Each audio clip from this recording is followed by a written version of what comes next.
जय श्री कृष्णा। राधे राधे। आज आप लोग सुनेंगे शुक्रवार संतोषी माता की व्रत कथा। शुक्रवार के दिन माँ संतोषी का व्रत पूजन किया जाता है। इस पूजा के दौरान माता की आरती पूजन तथा अंत में माता की कथा सुनी जाती है। आइए सुनते हैं शुक्रवार संतोषी माता की व्रत कथा। एक बुढ़िया थी, उसके 7 बेटे थे। 6 बेटे कमाने वाले थे, जबकि एक बेटा निकम्मा था। बुढ़िया 6 बेटों की रसोई बनाती, भोजन कराती और उनसे जो कुछ भी जूठन बच जाती वह 7वें बेटे को दे देती थी। एक दिन वह पत्नी से बोला, देखो मेरी माँ को मुझ पर कितना प्रेम है। वह बोली, क्यों नहीं, सबका जूठा जो तुमको खिलाती हैं। वह बोला, ऐसा नहीं हो सकता, मैं जब तक आँखों से न देख लूँ मान नहीं सकता। बहू हंस कर बोली, देख लोगे तब तो मानोगे। कुछ दिन बाद त्यौहार आया। घर में 7 प्रकार के भोजन और चूरमे के लड्डू बने। वह जांचने को सिर दुखने का बहाना कर पतला वस्त्र सिर पर ओढ़े रसोई घर में सो गया। वह कपड़े में से सब देखता रहा। 6 भाई भोजन करने आए। उसने देखा माँ ने उनके लिए सुंदर आसन बिछा नाना प्रकार की रसोई परोसी और आग्रह करके उन्हें जमाया। वह देखता रहा। 6 भोजन करके उठे, तब माँ ने उनकी जूठी थालियों में से लड्डुओं के टुकड़े उठाकर एक लड्डू बनाया। जूठन साफ कर बुढ़िया माँ ने उसे पुकारा, बेटा 6 भाई भोजन करके चले गए, अब तू ही बाकी है, उठ जा, तू कब भोजन करेगा। वह कहने लगा, माँ मुझे भोजन नहीं करना, मैं अब परदेश जा रहा हूँ। माँ ने कहा, कल जाता हो तो आज चला जा। वह बोला, हाँ आज ही जा रहा हूँ। यह कहकर वह घर से निकल गया। चलते समय पत्नी की याद आ गई। वह गौशाला में कंडे यानी उपले थाप रही थी। वहाँ जाकर बोला, हम जावें परदेश, आवेंगे कुछ काल, तुम रहियो संतोष से धर्म अपनो पाल। वह बोली, जाओ पिया आनंद से, हमारो सोच हटाए, राम भरोसे हम रहे, ईश्वर तुम्हें सहाय। 2 निशानी आपन देख धारू में धीर, सुधी मति हमारी बिसारियो, रखियो मन गंभीर। वह बोला, मेरे पास तो कुछ नहीं है, यह अंगूठी है सो ले लो और अपनी कुछ निशानी मुझे दे दो। वह बोली, मेरे पास क्या है, यह गोबर भरा हाथ है। यह कहकर उसकी पीठ पर गोबर के हाथ की थाप मार दी। वह चल दिया। चलते चलते दूर देश पहुंचा। वहाँ एक साहूकार की दुकान थी, जहाँ जाकर कहने लगा, भाई मुझे नौकरी पर रख लो। साहूकार को ज़रूरत थी। बोला, रह जा। लड़के ने पूछा, तनख्वाह क्या दोगे। साहूकार ने कहा, काम देख कर दाम मिलेंगे। साहूकार की नौकरी मिली। वह सुबह 7 बजे से 10 बजे तक नौकरी पर जाने लगा। कुछ दिनों में दुकान का सारा लेन देन, हिसाब किताब, ग्राहकों को माल बेचना, सारा काम करने लगा। साहूकार के 7-8 नौकर थे। वे सब चक्कर खाने लगे। यह तो बहुत होशियार बन गया। सेठ ने भी काम देखा और 3 महीने में ही उसे आधे मुनाफे का हिस्सेदार बना लिया। वह कुछ वर्ष में ही नामी सेठ बन गया और मालिक सारा कारोबार उस पर छोड़कर चला गया। पति की अनुपस्थिति में सास का अत्याचार बढ़ने लगा। इधर उसकी पत्नी को सास ससुर दुख देने लगे। सारी गृहस्थी का काम करा के उसे लकड़ी लेने जंगल में भेजते। इस बीच घर के आटे से जो भूसी निकलती, उसकी रोटी बनाकर रख दी जाती और फूटे नारियल की नरेली में पानी। एक दिन वह लकड़ी लेने जा रही थी कि रास्ते में बहुत सी स्त्रियां संतोषी माता का व्रत करती दिखाई दी। वह वहाँ खड़ी होकर कथा सुनने लगी और पूछा, बहनों, तुम किस देवता का व्रत करती हो और उसके करने से क्या फल मिलता है? यदि तुम इस व्रत का विधान मुझे समझा कर कहोगे तो मैं तुम्हारा बड़ा एहसान मानूंगी। तब उनमें से एक स्त्री बोली, सुनो बहन, यह संतोषी माता का व्रत है। इसके करने से निर्धनता दरिद्रता का नाश होता है और जो कुछ मन में कामना हो सब संतोषी माता की कृपा से पूरी होती है। तब उसने उससे व्रत की विधि पूछी। वह भक्तिन स्त्री बोली, 1.25 आने का गुड़ चना लेना, इच्छा हो तो 5.25 आने का लेना या 1.25 रुपये का भी, या सहूलियत के अनुसार लाना। बिना परेशानी और श्रद्धा व प्रेम से जितना भी बने पड़े सवैया लेना। प्रत्येक शुक्रवार का निराहार रहकर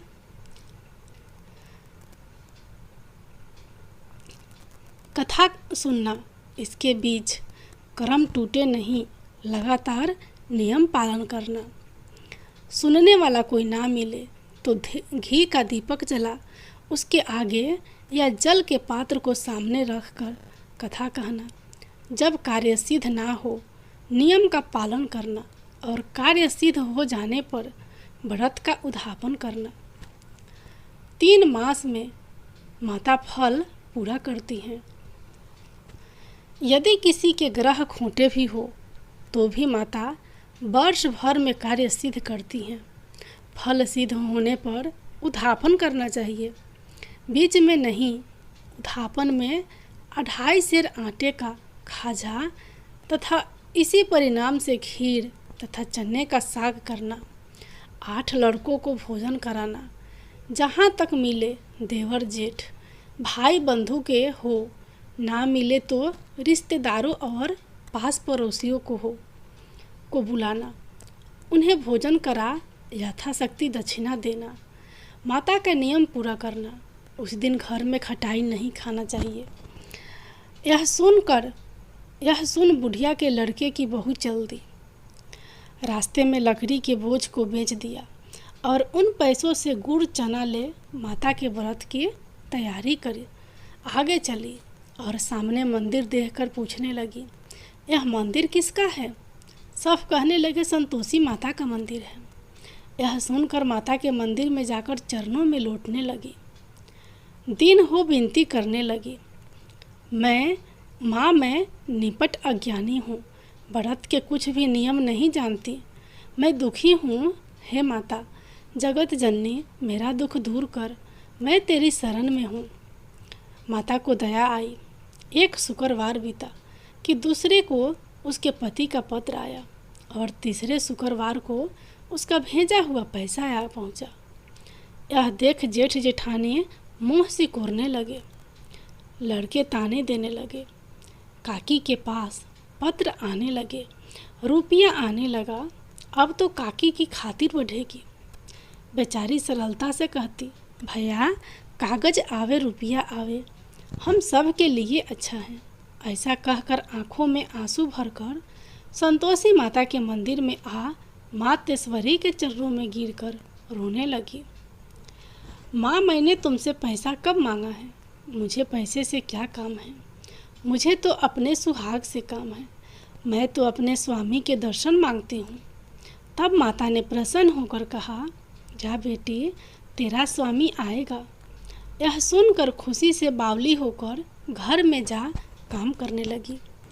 अब संतोषी माँ विचार करने लगी, इस भोली पुत्री को मैंने कह तो दिया कि तेरा पति आएगा, लेकिन कैसे आएगा?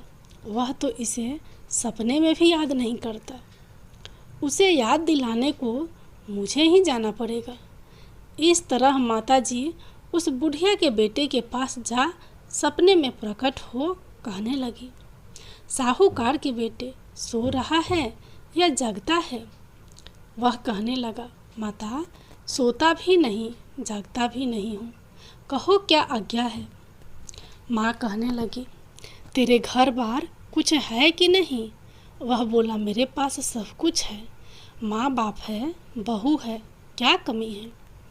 माँ बोली, भोले पुत्र, तेरी बहू घोर कष्ट उठा रही है। तेरे माँ बाप उसे परेशानी दे रहे हैं। वह तेरे लिए तरस रही है, तो उसकी सुध ले। वह बोला, हाँ माता जी, यह तो मालूम है, परंतु जाऊं तो कैसे? परदेश की बात है, लेन देन का कोई हिसाब नहीं, कोई जाने का रास्ता नहीं आता, कैसे चला जाऊं? माँ कहने लगी, मेरी बात मान, सवेरे नहा धोकर संतोषी माता का नाम ले, घी का दीपक जला, दंडवत कर, दुकान पर जा बैठ। देखते देखते सारा लेन देन चुक जाएगा, जमा का माल बिक जाएगा, साँझ होते होते धन का भारी ढेर लग जाएगा। अब बूढ़े की बात मानकर वह नहा धोकर संतोषी माता को दंडवत घी का दीपक जला दुकान पर जा बैठा। थोड़ी देर में देने वाले रुपया लेने लगे, लेने वाले हिसाब लेने लगे। कोठे में भरे सामान के खरीदार नगद दाम में सौदा करने लगे। शाम तक घर का भारी ढेर लग गया, धन का भारी ढेर लग गया। मन में माता का नाम ले, चमत्कार देख प्रसन्न हो, घर ले जाने के वास्ते गहना कपड़ा सामान खरीदने लगा। यहाँ काम से निपट तुरंत घर को रवाना हुआ। उधर उसकी पत्नी जंगल में लकड़ी लेने जाती है। लौटते वक्त माता जी के मंदिर में विश्राम करती है। वह तो उसके प्रतिदिन रुकने का जो स्थान ठहरा। धूल उड़ती देख वह माता से पूछती है, हे माता, यह धूल कैसे उड़ रही है? माता कहती है, हे पुत्री, तेरा पति आ रहा है। अब तू ऐसा कर, लकड़ियों के 3 बोझ बना ले, एक नदी के किनारे पर रख और दूसरा मेरे मंदिर पर व तीसरा अपने सिर पर। तेरे पति को लकड़ियों का गट्टर देख मोह पैदा होगा, वह यहाँ रुकेगा, नाश्ता पानी खाकर माँ से मिलने जाएगा। तब तू लकड़ियों का बोझ उठा कर जाना और चौक में गट्टर डालकर जोर से आवाज़ लगाना, लो सासू जी, लकड़ियों का गट्टर लो, भूसी की रोटी दो, नारियल के खपरे में पानी दो। आज मेहमान कौन आया है? माताजी से बहुत अच्छा कहकर वह प्रसन्न मन से लकड़ियों के 3 गट्टर बनाई, एक नदी के किनारे पर और एक माताजी के मंदिर पर रखा। इतने में मुसाफिर आ पहुंचा। सूखी लकड़ी देख उसकी इच्छा उत्पन्न हुई कि हम यहीं पर विश्राम करें और भोजन बनाकर खा पीकर गांव जाएं। इसी तरह रुक कर भोजन बना विश्राम करके गांव को गया। सबसे प्रेम से मिला। उसी समय सिर पर लकड़ी का गट्टर लिए वह उतावली सी आती है। लकड़ियों का भारी बोझ आंगन में डालकर जोर से 3 आवाज़ देती है, लो सासू जी, लकड़ियों का गट्टर लो, भूसी की रोटी दो, आज मेहमान कौन आया है? यह सुनकर उसकी सास बाहर आकर अपने दिए हुए कष्टों को भुलाने हेतु कहती है, बहू, ऐसा क्यों कहती है? तेरा मालिक ही तो आया है। आ बैठ, मीठा भात खा, भोजन कर, कपड़े गहने पहन। उसकी आवाज़ सुन उसका पति बाहर आता है। अंगूठी देख व्याकुल हो जाता है। माँ से पूछता है, माँ, यह कौन है? माँ बोली, बेटा, यह तेरी बहू है। जब से तू गया है तब से सारे गांव में भटकती फिरती है, घर का काम काज कुछ करती नहीं, 4 पहर आकर खा जाती है। वह बोला, ठीक है माँ, मैंने इसे भी देखा और तुम्हें भी देखा, अब दूसरे घर की ताली दो, उसमें रहूँगा। माँ बोली, ठीक है, जैसी तेरी मर्जी। तब वह दूसरे मकान की 3री मंजिल का कमरा खोल सारा सामान जमाया। एक दिन में राजा के महल जैसा ठाठ बाट बन गया। अब क्या था, बहू सुख भोगने लगी। इतने में शुक्रवार आया। शुक्रवार के उद्यापन में हुई भूल।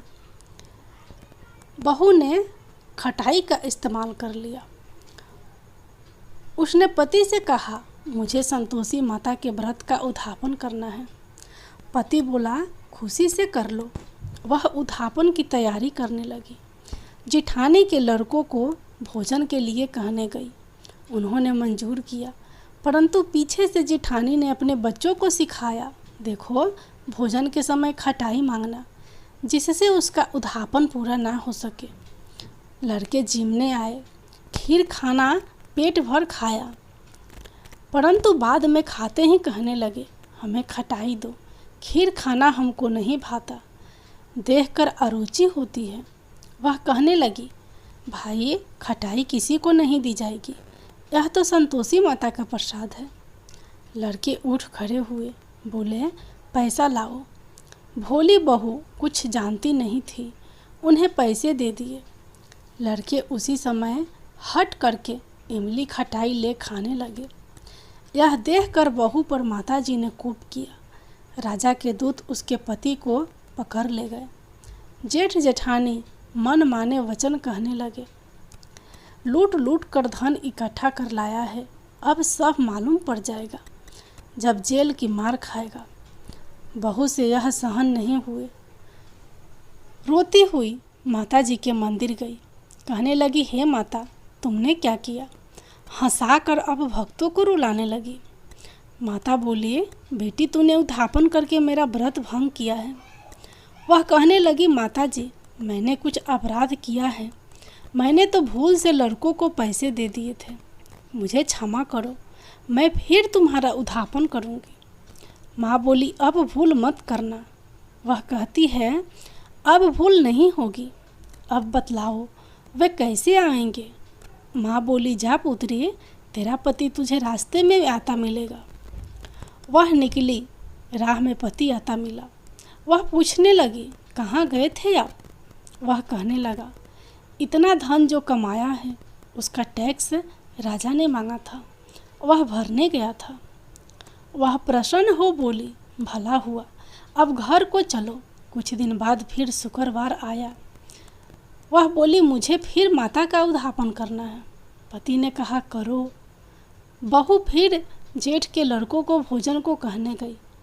जेठानी ने एक दो बातें सुनाई और सब लड़कों को सिखाने लगी, तुम सब लोग पहले ही खटाई मांगना। लड़के भोजन से पहले कहने लगे, हमें खीर नहीं खानी, हमारा जी बिगड़ता है, कुछ खटाई खाने को दे दो। वह बोली, खटाई किसी को नहीं मिलेगी, आना हो तो आओ। वह ब्राह्मण के लड़के लाकर भोजन कराने लगी। यथाशक्ति दक्षिणा की जगह एक एक फल उन्हें दिया। संतोषी माता प्रसन्न हुई। माता की कृपा होते ही 9वें मास में उसके चंद्रमा के समान सुंदर पुत्र प्राप्त हुआ। पुत्र को पाकर प्रतिदिन माता जी के मंदिर को जाने लगी। माँ ने सोचा, यह रोज आती है, आज क्यों न इसके घर चलूं। यह विचार कर माता ने भयानक रूप बनाया। गुड़ चने से सना मुख, ऊपर सूंड के समान होठ, उस पर मक्खियाँ भिन भिन कर रही थी। देहली पर पैर रखते ही उसकी सास चिल्लाई, देखो रे, कोई चुड़ैल डाकिन चली आ रही है, लड़कों इसे भगाओ, नहीं तो किसी को खा जाएगी। लड़के भगाने लगे, चिल्लाकर खिड़की बंद करने लगे। बहू रोशनदान में से देख रही थी। प्रसन्नता से पगली बन चिल्लाने लगी, आज मेरी माता जी मेरे घर आई हैं। वह बच्चे को दूध पीने से हटाती है। इतने में सास का क्रोध फट पड़ा। वह बोली, क्या उतावली हुई है? बच्चे को पटक दिया। इतने में माँ के प्रताप से लड़के ही लड़के नजर आने लगे। वह बोली, माँ, मैं जिसका व्रत करती हूँ यह संतोषी माता है। सबने माता जी के चरण पकड़ लिए और विनती कर कहने लगे, हे माता, हम मूर्ख हैं, अज्ञानी हैं, तुम्हारे व्रत की विधि हम नहीं जानते। व्रत भंग कर हमने बड़ा अपराध किया है। जग माता, आप हमारा अपराध क्षमा करो। इस प्रकार माता प्रसन्न हुई। बहू को प्रसन्न हो जैसा फल दिया वैसा माता सबको देना। जो पढ़े उसका मनोरथ पूर्ण हो, जो सुने उसका भी मनोरथ पूर्ण हो। बोलो संतोषी माता की जय हो।